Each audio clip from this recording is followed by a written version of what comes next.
Je fais l'intro en facecam, on va faire très vite. Au moment où je fais la vidéo, on est mercredi, elle doit sortir dimanche pour la finale des Worlds, et espérons que Faker ait gagné. J'espère que la vidéo est sortie, j'ai aucune idée du résultat, bonne vidéo. Vous avez regardé cette vidéo pour connaître l'histoire de Faker. Tout d'abord, mettons un peu de contexte. Faker, de son vrai nom, Lee Sang-hyuk, né en 1996 en Corée dans le district de Gangseo. Dans sa jeunesse, lui et son frère sont élevés par leur grand-père et leur père. Une vie rien de plus classique somme toute, mais très vite, Lee, il se passionne pour les jeux vidéo, il commence à jouer à ses premiers jeux de stratégie lorsqu'il découvre World of Warcraft. Un peu plus tard, il va essayer le tout premier MOBA de sa vie, Chaos. Et quelques années passèrent et c'est alors que son attention se tourna vers un autre jeu, et ce jeu, vous en doutez, c'est League of Legends.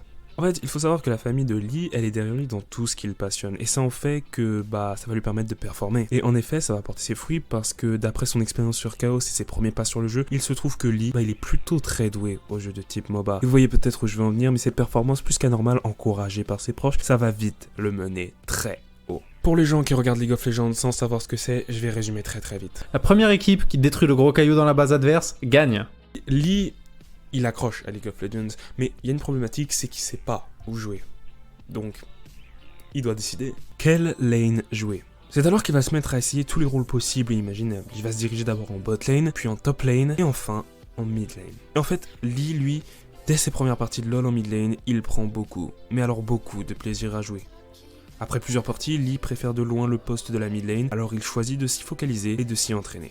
Tout compte fait, ce choix il n'est pas fait au hasard. Il est aussi fait car les performances qu'il réalise sur cette lane sont juste incroyables. Elles sont incroyables surtout parce qu'il ne joue pas depuis si longtemps que ça à League of Legends. Au cours des 2 années suivantes, Lee il atteint le rang le plus élevé du jeu qu'on appelle le Challenger. Alors après avoir performé plusieurs mois dans le top classement de son serveur, il se fait déjà repérer par plusieurs équipes. Il a de nombreuses offres qui se présentent à lui pour jouer en équipe professionnelle. Mais Lee il va en choisir qu'une seule et vous le voyez venir. C'est SKT, l'équipe SK Telecom T1, qu'on va raccourcir en T1 parce que c'est plus digeste. Il va rejoindre cette team qui va être littéralement construite autour de lui. À ce moment-là, on est toujours en 2013 et T1 avec leur nouvelle recrue Lee Sang-hyuk vont rouler sur le championnat régional coréen qu'on appelle la LCK pour se hisser au championnat du monde de League of Legends. Les Worlds. Avant de s'intéresser aux Worlds sur lesquels il va rouler avec son équipe, totalisant 15 victoires et devenant champion du monde pour la première fois et en seulement une année de compétition, je sais que c'est ridicule, ok. Il faut qu'on parle de la finale de la LCK, la ligue coréenne. Ce jour-là, T1 se retrouve face à KT Roster, une autre équipe professionnelle, qui compte parmi leurs rangs Ryu, qui était considéré à l'époque comme le meilleur mid laner du monde. Et à ce moment-là, Lee c'est un jeune prodige et il va devoir se mesurer après seulement une année de compétition au roi de la mid lane. Vous avez peut-être remarqué mais je l'ai pas encore appelé Faker parce qu'à ce moment-là pour moi il n'est pas encore le Faker que tout le monde connaît. Arrive donc le match face à KT Roster et étrangement ça va pas si bien se passer parce que le match est tellement serré qu'on va arriver en game 5. Pour gagner une partie compétitive de League of Legends il faut faire 3 wins et là il y a 2-2.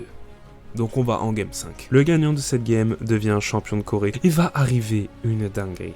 Ryu et Faker, ils vont prendre le même perso, ils vont prendre Z. Petit point culture, Z c'est un perso qui est très mécanique, ça veut dire qu'en fonction de la différence de niveau entre deux joueurs, un bon ou un mauvais Z va rouler sur l'autre et ça se verra tout de suite, tellement de micro-détails sont possibles avec le champ. Loin de moi l'idée de dire que Ryu a un mauvais Z, non, mais si c'était lui le roi de la mid lane, alors Lee, ça n'est le dieu.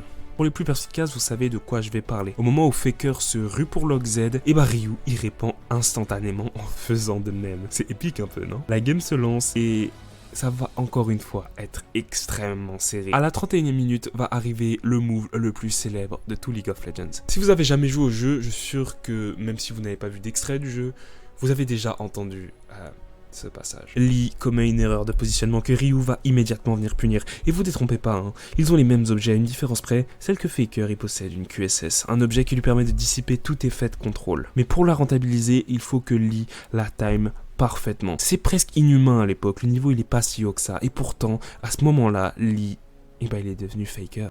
You have just Faker nightmares, you wake up in a cold sweat, you're like, Faker's behind me. I know, right? I'm like, even though I only have a mat on the floor, I think he's in the bed. Oh, Faker maybe in trouble here. Deathmark tries to clean it up for Ryu. Oh, look at the cleanse, look at the moves. Faker, what was that? Faker with a huge play, the QSS. I can't. Je vous l'ai dit précédemment, mais en 2013, SKT avec Faker, ils vont rouler sur les Worlds. Mais genre littéralement, ils vont faire presque un grand chelem.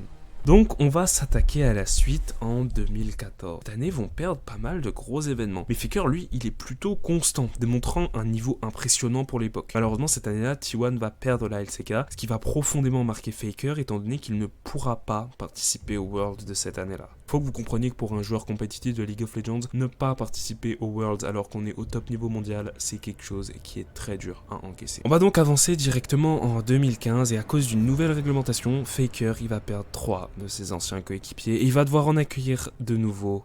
En plus de maintenant être obligé de partager son poste de mid laner avec EasyOne, fraîche recrue de SKT. Ça veut dire qu'à tout moment, un peu comme au foot, Faker il peut aller sur le banc de touche, ce qui le dérange. Vous imaginez devoir partager le rôle où vous êtes le meilleur? Faker il doit réaffirmer sa domination et ça tombe bien car cette année-là, le Mid-Season Invitational, un tournoi qui permet de se comparer aux meilleures équipes actuelles. Pendant cet événement, SKT T1 et Faker vont gagner de nombreux matchs, mais cette série, elle va s'arrêter avec la rencontre face à Edward Gaming. C'est EasyOne qui va jouer à la place de Faker pour ce match et T1 va se prendre un 1-0. Pas grave, une défaite ça se rattrape et donc c'est Faker qui va prendre la place de EasyOne permettant de remonter le score, arrivant encore une fois à 1-2-2. C'est extrêmement serré donc. Et ce qui va se passer, c'est digne d'un film. Je vous ai déjà parlé de Z, mais Faker il a un perso avec lequel il n'a jamais perdu en compétitif, c'est ça le blanc. Lors de cette Game 5, Edward Gaming ne va pas la ban, ce qui va inéluctablement le mener à la prendre. Mais c'est là qu'il y a un piège, c'est que Edward Gaming savait que Faker allait prendre ça le blanc et pour le bloquer, ils ont tout simplement créé une composition de champion uniquement dans le but d'empêcher Faker de jouer et ça va payer parce que ce jour-là, T1 va perdre. One push away from the mid-season invitational championship. Bengi, Bang, and Wolf now trying to keep them from being extinct in the mid-season invitational. Here's the last engage. EDG doesn't even see the turrets. Eyes on SKT. SK Telecom T1 are wiped. Cette défaite va mettre fin à la série de victoires historique de Faker avec le blanc, prouvant également que le roi n'était pas imbattable. Après cette défaite, T1 va tout de même gagner la LCK de cette année-là, avec un Faker qui va montrer énormément de champions et une extrême polyvalence. Cette victoire de LCK va lui permettre de retenter sa chance au Worlds 2015, qu'il ne devait pas louper après l'échec de l'année dernière où il n'était même pas présent. T1 va rouler sur la compétition, en ne cumulant qu'un match perdu pour 12 victoires. C'est donc un Faker au sommet de sa forme qui arrive en finale face aux KO Tigers, à qui ils vont donner une leçon. Faker devient alors champion du monde pour la 2e fois de son histoire, confirmant et montrant aux yeux du monde que c'était lui, le GOAT de l'e-sport, le meilleur joueur de toute l'histoire des jeux vidéo. L'année d'après, en 2016, est encore plus glorieuse puisque T1 va tout gagner littéralement et malgré les doutes de la commu et Riot sur la compétition de Faker qui deviendrait vieux, et lui il se laisse pas abattre et gagne encore une fois les Worlds. Faker est tout simplement triple champion du monde. Personne ne peut le contredire maintenant. C'est lui le meilleur, c'est incontestable et ce malgré le mécontentement de ses détracteurs. Est-ce que le roi est encore au niveau? La réponse c'est oui, car il va bomber le torse et tout donner avec son équipe pour atteindre la finale des Worlds 2017 face à Samsung Galaxy. Le BO commence et on est à 2-0. T1 se font rouler dessus, mais c'est pas fini parce que l'histoire l'a déjà démontré, T1 peuvent se réveiller. Faker peut montrer un niveau qu'on n'a jamais vu. Mais ce jour-là, ça n'a pas suffi. Ce jour-là, Faker est abattu. Il n'avait jamais été battu en BO5. Il n'avait jamais perdu au World. Et pourtant, ce jour-là, le roi, il est tombé. Cette image de lui pleurant la défaite nous montre toute la frustration, la tristesse et même le vrai traumatisme qu'a engendré cette défaite pour Faker.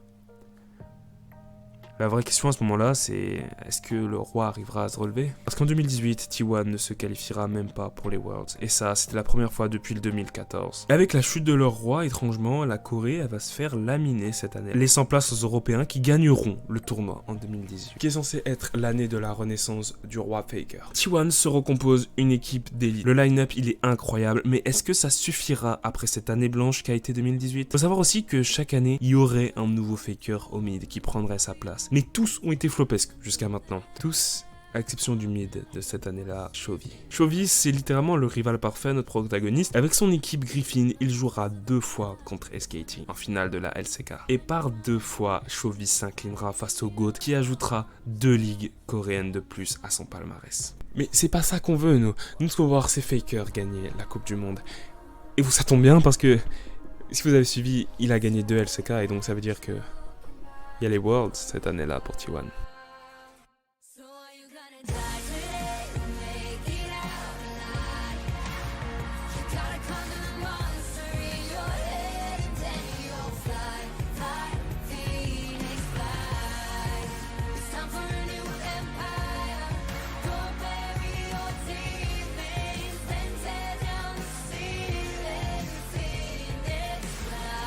Les Coréens, ils seront pas seuls. Ils seront accompagnés de Damwon et Griffin. Et SKT sont prêts à récupérer leur titre. Mais les deux jeunes équipes en manque d'expérience s'inclineront. Notamment Damwon qui va affronter la team européenne ultime. G2, c'est sans doute la seule team européenne qui a les arguments pour contrer SKT. Notamment avec le prodige Caps, challenger européen numéro 1 à Faker. Après la Hagra essuyée par Damwon, Faker y doit laver l'honneur de ses confrères. Et ça tombe bien parce que devinez quoi, en demi-finale des Worlds 2019, T1 joue contre G2.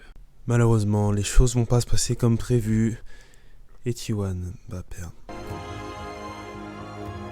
There's no way he can duel Yasuo. Amada's coming in, but he's just walking into the meat grinder of Perks. Khan, can he do it? They've done enough! They've done it! They're gonna G2! Khan, can he get it done?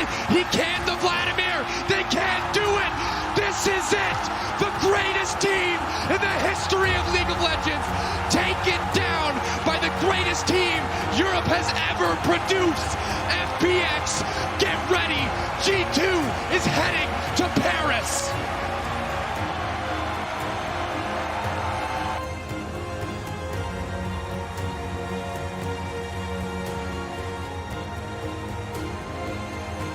Le roi est tombé, encore une fois. Et face à l'Europe en plus qui est considérée comme bien inférieure aux régions coréennes. C'est la fin de l'Ultimate Team. Il va y avoir une succession de joueurs sans jamais trouver l'équipe parfaite. Faut vous dire que Faker va même être mis sur le banc au profit de Closer, un petit prodige de 17 ans. L'année 2020, elle est horrible pour Faker. Avec l'arrivée du Covid, ça va pas arranger les choses parce que SKT, devenu tout simplement T1, ne va même pas se qualifier aux Worlds de cette année-là, empêchant Faker de retenter sa chance. Lee, il est triple champion du monde. Il est millionnaire, 9 fois champion de Corée, et il y a une question qui se pointe, c'est... il se passe quoi ensuite? Faker est encore sous contrat avec T1, et si jamais il venait à prendre sa retraite, il rentrerait dans le management de l'équipe. Donc est-ce que ça y est? Est-ce que c'est la fin du Unkillable Diamond King? Bah non. Parce que Faker, faut le voir comme Piccolo qui entraîne Gohan. Maintenant, le rôle de Lee Sang, c'est de préparer la prochaine génération. Il va s'entourer d'une team très prometteuse avec laquelle il va atteindre le podium de la LCK et se requalifier pour les Worlds 2021. Ils se feront encore arrêter en demi-finale, mais ça comptait plus. Parce que la dynamique était revenue, la forme ultime de T1 était née. Et la saison 2022, elle a confirmé cela.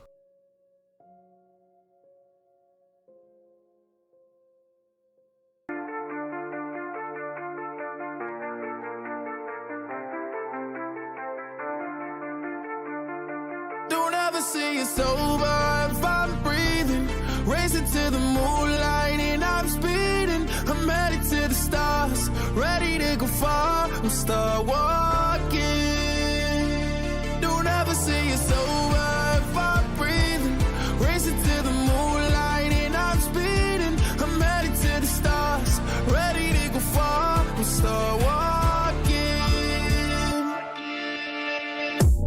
Il y a un seul objectif pour ces Worlds 2022, c'est de les gagner. Et cette équipe, elle va montrer qu'elle a les tripes, puisqu'elle va battre tout le monde sur son chemin, pour arriver en finale face à DRX. T1 va rouler sur DRX, leur mettant 2-0. À ce moment-là, je vais me coucher, parce qu'il est 5h du mat et j'ai envie de dormir, et je me dis qu'il n'y a aucune chance que T1 perde contre une équipe aussi nulle que DRX. Et c'est là que vous allez comprendre pourquoi je laisse tourner Star Walking depuis tout à l'heure, c'est parce qu'il y a un passage dans cette chanson qui dit Don't ever say it's over if I'm breathing, qui veut littéralement dire tant que je respire encore, c'est pas fini. Et DRX vont faire la plus belle run de tous les temps. 25 secondes pour finir, ils ont pas le Nashor. Ils vont devoir prendre l'inhibiteur mid et ça va être très tendu en tout cas. 5 secondes pour Karma mais elle sert à rien. Elle va juste reculer, la creep, ça va être très dur. Ils vont essayer de finir. 10 secondes pour Honor mais Honor ne peut rien faire. L'ultimate là-dessus. On essaie, non, le flash pour toucher les creeps. On pourra pas, c'est terminé. Le DRX sont champions du monde. Parce qu'on a pas pris la taille, on a pris une putain de karma de merde. C'est une catastrophe. C'est une catastrophe. DRX, champion du monde.